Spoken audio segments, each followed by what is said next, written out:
İnsan hayatında en önemli kararlardan bir tanesidir eş seçimi. Eşini seçen insan çünkü hayatının bütününü nasıl yaşayabileceğine aslında bir karar vermiş oluyor. Dolayısıyla eş seçiminin belli başlı faktörleri vardır. Bunlardan bir tanesi mesela psikolojik faktördür. Kendini psikolojik olarak evliliğe hazır hissediyor mu? Bir diğeri sosyal boyutudur. Yani bir insanla birlikte vakit geçirebilecek mi? Neticede evlendiği takdirde beraber aynı evde 2 kişi kalacak. Çocuk doğana kadar özellikle.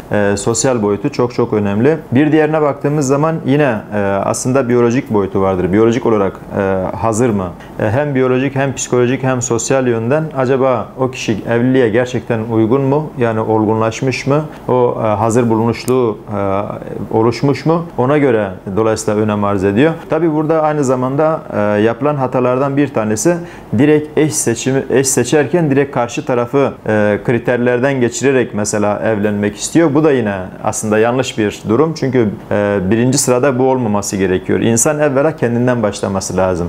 Yani önce eş adayı kendini tanıması gerekiyor. Çünkü kendini tanımadığı takdirde ölçütlerini daha doğrusu oluşturamayacak. Dolayısıyla hangi eleğe vuracak karşı tarafı? Yani kendi eleğini aslında kendini tanıyarak dolayısıyla oluşturacak. Daha sonra kendini tanıdıktan sonra eş adayını bu sefer tanıyacak. Eş adayını işte prensipler üzerinden değerlendirecek. Önce kendini, sonra eş adayını değerlendirdiği takdirde dolayısıyla bunların birbirine uyup uymadığını bu şekilde ortaya çıkarabilir. Tabi bununla birlikte bu ilk düğmedir. Özellikle burası çok önemli.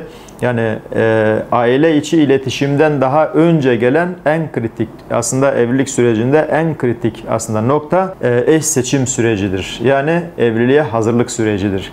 Dolayısıyla bir gömleği düğmeleme örneği verecek olursak ilk düğme burada yanlış atılırsa bütün düğmeler yanlış iliklenir. İlk düğme doğru iliklenirse bütün düğmeler de dolayısıyla doğru iliklenir. İşte burada o ilk düğme dediğimiz şey eş seçimidir. En önemli kriterlerden bir tanesi mesela eş adayım bana iyi bir eş, çocuğuma hanımefendi diyecek ki iyi bir baba olur mu? Beyefendi diyecek ki iyi bir anne olur mu? Yani önce bana iyi bir eş, ondan sonra çocuğuma iyi bir baba, iyi bir anne. Bu en kritik faktörlerden bir tanesidir. Yine en önemli kritik faktörlerden biri, yani eş seçim prensiplerinden biri ve en kritiği belki yine denklik meselesidir.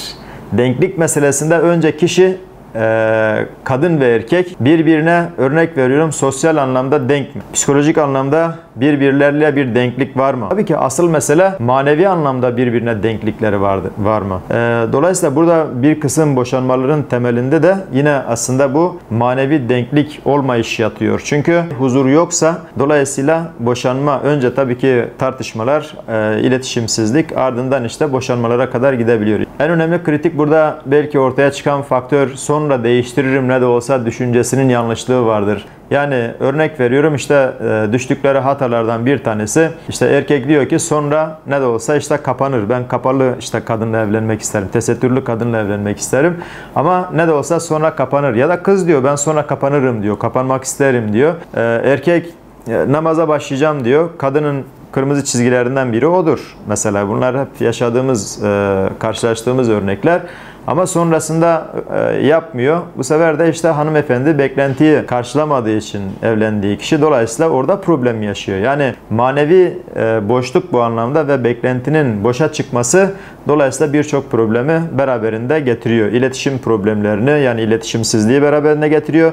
O da soğukluğa, o da uzaklaşmaya, o da zamanla boşanmaya kadar dolayısıyla gidebiliyor. Kadın çalışacak mı, çalışmayacak mı? Bunların başta konuşulması gerekiyor. Çünkü her kadın anneliği hak ediyor. Her kadın çalışsa da ev hanımıdır, çalışmasa da dışarıda ev hanımıdır. Çünkü evde çalışıyor sonuçta ve her kadın dışarıda çalışsa da çalışmasa da neticede annedir, anneliği hak ediyor. O zaman şurada da mesela yine eş seçim kriterlerinde problem oluyor bazen. Çalışacak mı, çalışmayacak mı? Şimdi anne olduktan sonra bir kadın yani çalışmak istemeyebilir, çocuğuna vakit geçirmek isteyebilir, çocuğuyla vakit geçirmek en azından belli bir süre büyüyene kadar isteyebilir. Bunların da yine konuşulması gerekiyor eş seçim dönemlerinde dolayısıyla. En önemli kriterlerden bir tanesi nişanlık dönemidir. Tabi burada dikkat edilmesi gereken unsurlardan nişanlık döneminde aslında nişanlık dediğimiz süreç evlenmek şartıyla, evlenmek niyetiyle kişilerin bir araya gelip birbirini aslında tanıma sürecidir nişanlık dönemi. Ama bizim toplumumuzda bu gözle bakılmıyor. Bizim toplumda daha çok nişanlık dediğiniz zaman kesin evlenecek gözüyle, sadece işte eşyaların alınması, hazırlığın yapılması düşüncesi daha çok toplumda yerleşmiş. Halbuki bu yanlış. Yani burada yapılması gereken, önce bu nişanlık dönemini doğru zemine oturtmak gerekiyor. Ben seninle tanıştım. İki kadın ve erkeğin düşünce faktörü bu olması gerekiyor.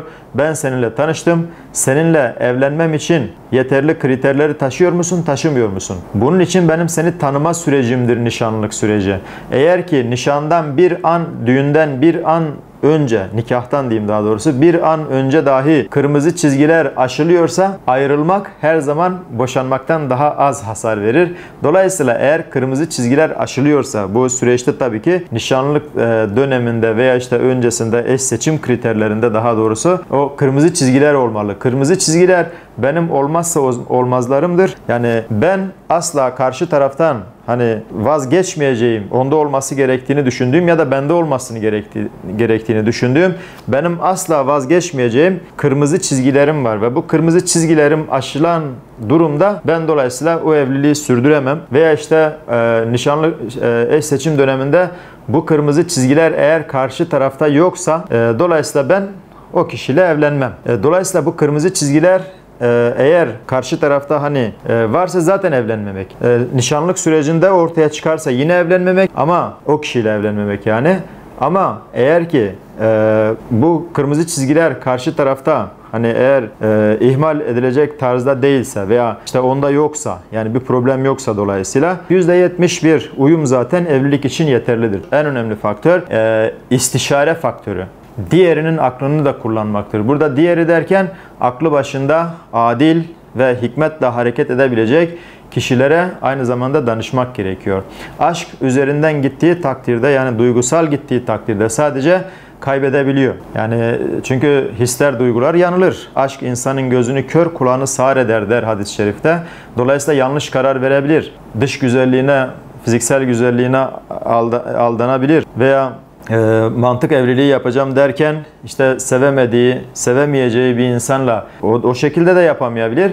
Ama asıl olan şey ne? Aynı zamanda şuura edin, kuvvet bulun. Yani hadis-i şerif üzerinden gidelim. Şuura edin, kuvvet bulun. Hadis-i şerif diyor ki Efendimiz Aleyhisselam, yani birbirinize diyor istişare edin. Dolayısıyla sağlam yuvalar kurmuş, huzurlu yuvalar kurmuş ve bu anlamda rol model olan kişilerle görüşmek ve onlarla aynı zamanda istişare etmek gerekiyor. İşte bu istişare bu anlamda kuvvet verecektir. Evlilikle alakalı da yanlış unsurlar, düşünceler vardır. İşte bekarlık sultanlıktır falan, öyle bir şey yok. Yani yapılan bilimsel araştırmalar genelde şunu gösteriyor. Bekarlar evlilere göre psikososyal yönden daha zayıf. Psikolojik sağlamlıkları da daha zayıf. Evlilerin bekarlara göre, çocuklu olanların çocuksuz olanlara göre, birden fazla çocuğu olanın da bir çocuklu ailelere göre daha psikolojik sağlamlıklarının yüksek olduğunu, daha ondan sonra huzur daha fazla olduğunu, yine anksiyete, depresyon gibi psikolojik sorunların daha az olduğunu gösteriyor. Onun için burada evleniniz, çoğalınız, sizin çoğunluğunuzla ben iftihar edeceğim diyen Efendimiz Aleyhisselam'a kulak vermeli ve eş seçerken sadece denklik, ahlak ön planda bulundurulmalı. Siret, ahlak yani suretin önünde tutulmalı. Çünkü sireti insan sever. Ama surete kapılırsa insan sadece, suret zamanla değişir ve bu da zamanla maalesef işte uzaklaşmaya sebep olabilir. Onun için biz diyelim ki ilk düğmeyi istişareyle, akıl, kalp ve ruh birlikteliğiyle eğer doğru iliklersek inşallah gerisi de doğru iliklenecek ve hayırlı bir yuva kurup yuvalarında cennete taşıyacaklardır inşallah.